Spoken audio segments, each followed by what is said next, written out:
us to prove our suspicions about Emmerich. Head to the central base camp in Afghanistan and recover that AI pod. It's time we purge Diamond Dogs of that traitorous parasite once and for all.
Welcome back, boss.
this place? I guess so.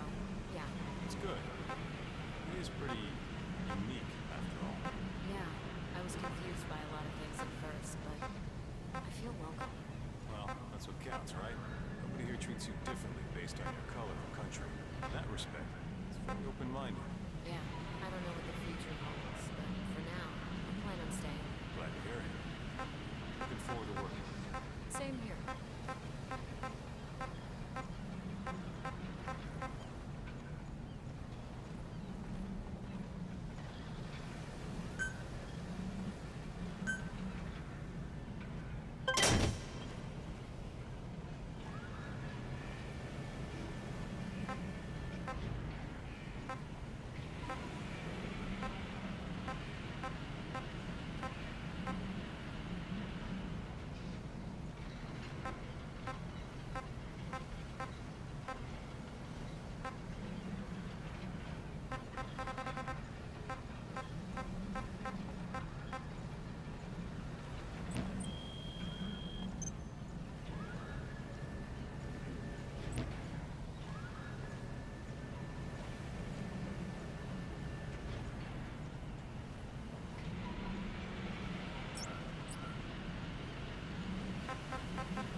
You mentioned that the man on fire was crushed under Sahelanthropus in its hangar.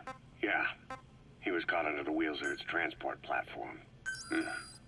But his body wasn't found. What? Roger. We searched the area the moment we arrived, but there was no trace of him. I wasn't hallucinating. I know. I trust you on that. That means someone must have taken the body. But when I got there, everything was still as it was. Even Skullface hadn't been touched. I can't see a reason to sneak into a place like that and drag out the biggest, heaviest guy there. What are you getting at? The only option left is he got up and walked away. That platform ran him over. Just ran him over. You're saying that's not enough? I don't want to believe it, but maybe not. He shrugs off bullets, even rocket strikes. There's no reason to think that would finish him. It seems ridiculous, but I'll start gathering eyewitness accounts just in case. If you dig up anything concrete, I want to know. You'll be the first, if I dig anything up. But I hope to hell I don't. No kidding.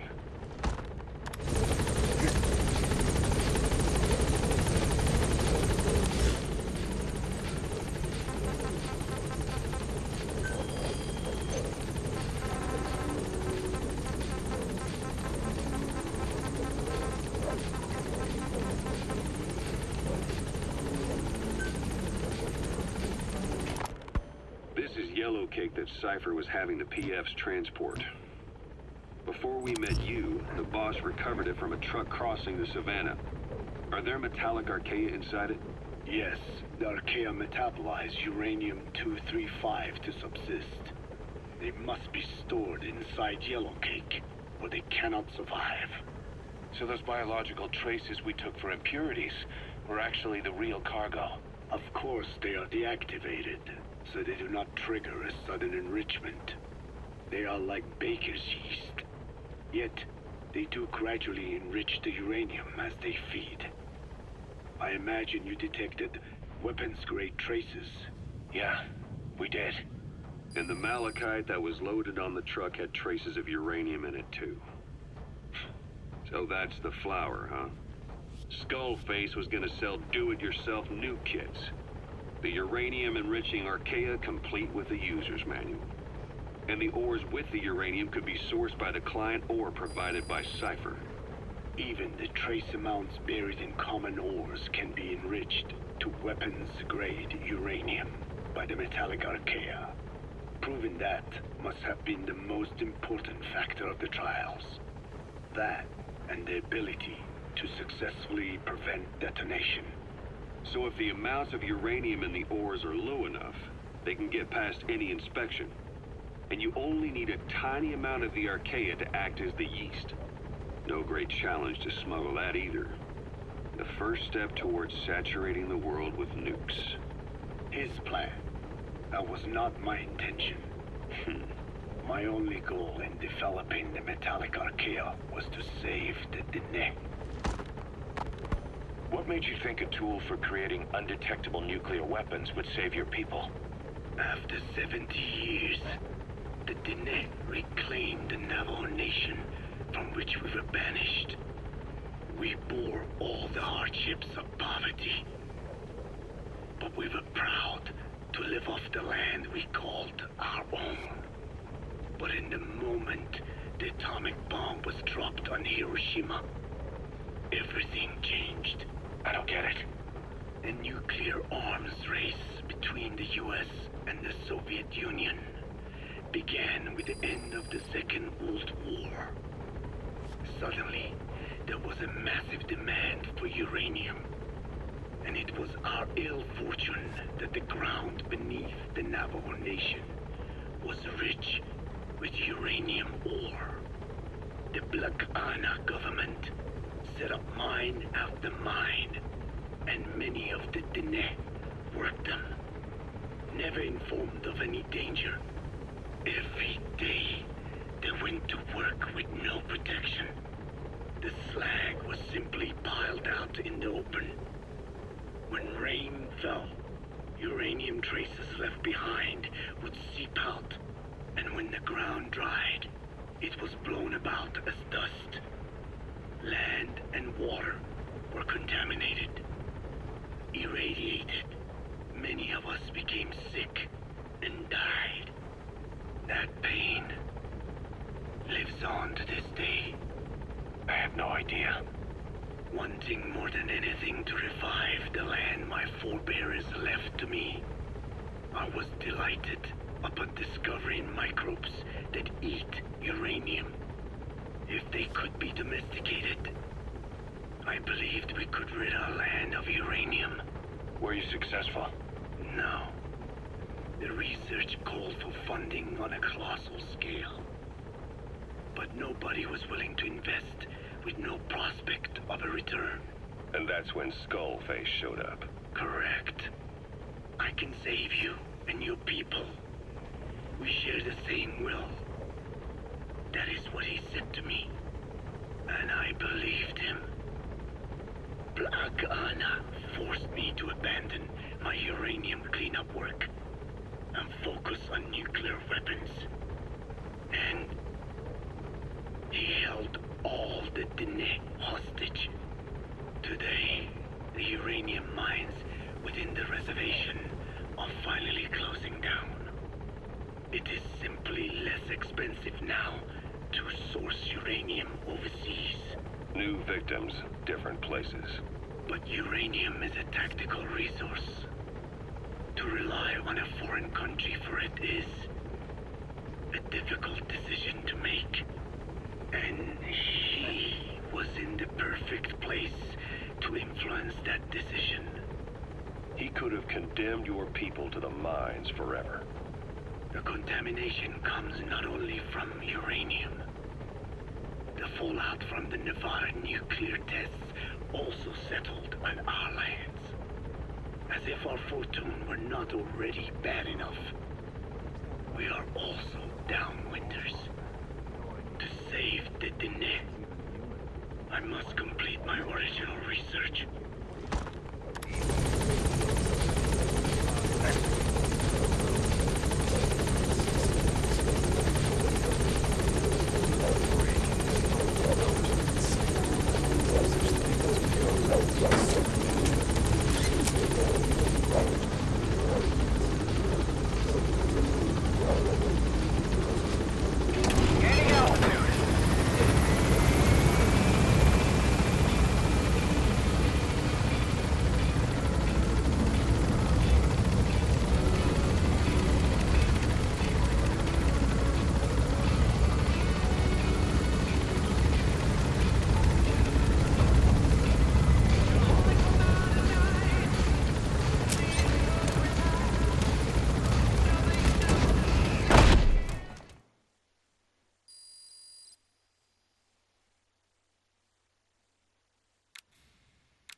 suspicions about Emmerich, head to the central base camp in Afghanistan and recover that AI pod.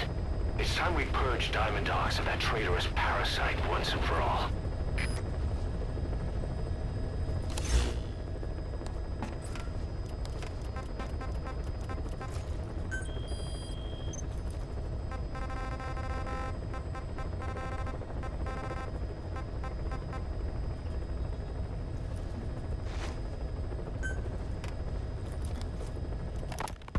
The one that covers.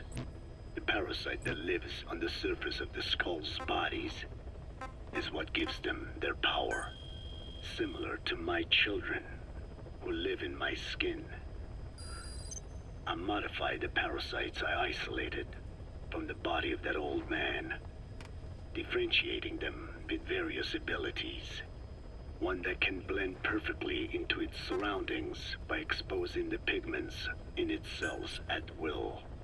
Another that, by harboring multiple species of metallic archaea, can oxidize and reduce metal. Isolating the one that covers and transplanting it into an artificial medium should provide the same abilities as the skulls, but they can only subsist within a human body. Once transplanted into the medium, they will eventually die. Another thing, the weakness of the one that covers is desiccation. Their surface moisture loss is greater than ours. The reason they give off mist is to alleviate this by releasing the salts inside them as microparticles. Water vapor condenses around them, appearing as mist. But this dries out the atmosphere until they cannot even produce mist. And once their supply of water from the host runs out, the parasites are in danger. They, along with their host, enter a form of suspended animation. However, a similar effect occurs if they come into contact with a large amount of water. Rain, for instance. The one that covers will temporarily abandon other processes in its eagerness to absorb the water. Pitihulone. Make the weather